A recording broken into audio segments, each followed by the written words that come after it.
Hello, it's Suzanne from Let's Go Peak District, and I'm here today at Ladybower Reservoir in the Upper Derwent Valley in the Peak District in England. And as you can see from the scene behind me, it's an absolutely beautiful place, especially on this autumn day. But this is not a natural landscape, although it's very beautiful and people come here in their millions every year to walk and ride their bikes and ride their horses and run around here. This is a man-made landscape. It was created. It was created by the Derwent Valley Water Board in the 20th century to supply the water needs of this part of England. And Ladybower is one of 3 reservoirs, the other 2 being Derwent and Howden. And what a lot of people don't know, and I think they should know, is that there were 2 villages here before Ladybower was created.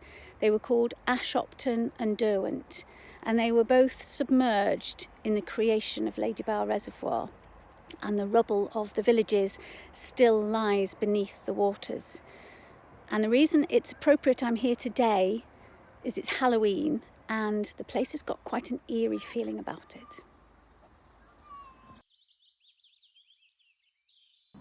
So Ashopton and Derwent weren't big villages.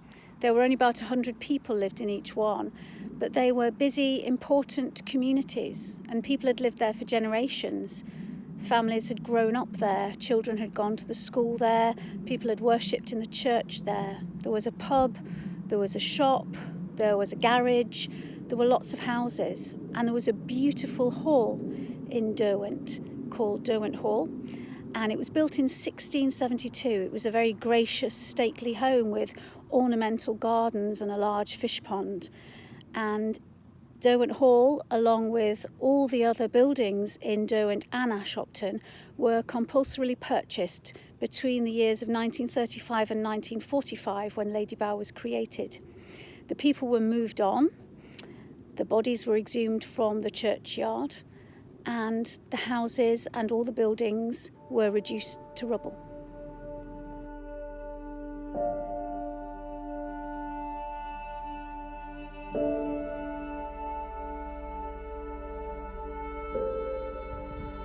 So the reason there's an eerie feeling about the place at the moment is because of the dry summer. So much of Derwent has reared its head again from the water, and it's possible to walk around on the buildings and follow the lines of the footpaths and the roadways that used to be here in the village.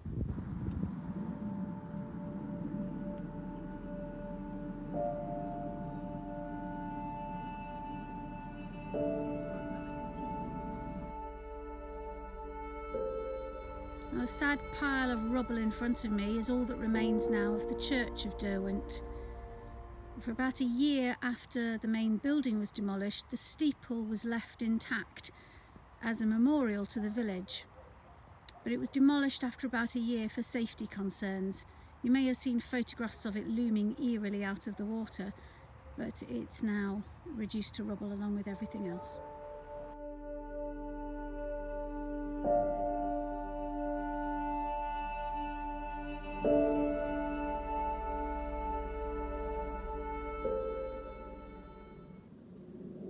This pile of rubble in front of me is all that remains of the once stately Derwent Hall.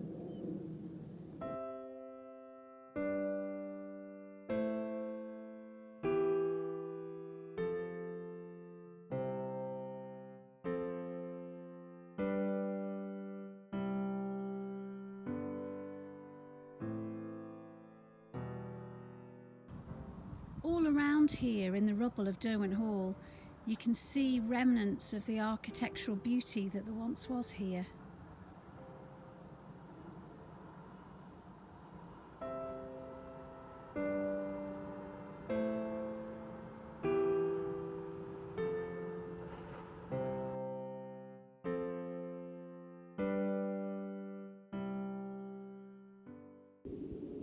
I hope this video has given you a little bit of an appreciation of what the village of Derwent might have been like before Ladybower Reservoir was created. It's very humbling, and it's a rare privilege to be able to walk around here and see the buildings under the water as they normally would be, and to tread in the footsteps of the people that lived here. Sadly, Ashopton will never rear its head above the water because it's completely covered in silt, but Derwent does occasionally show itself, and it's well worth the effort of seeing it.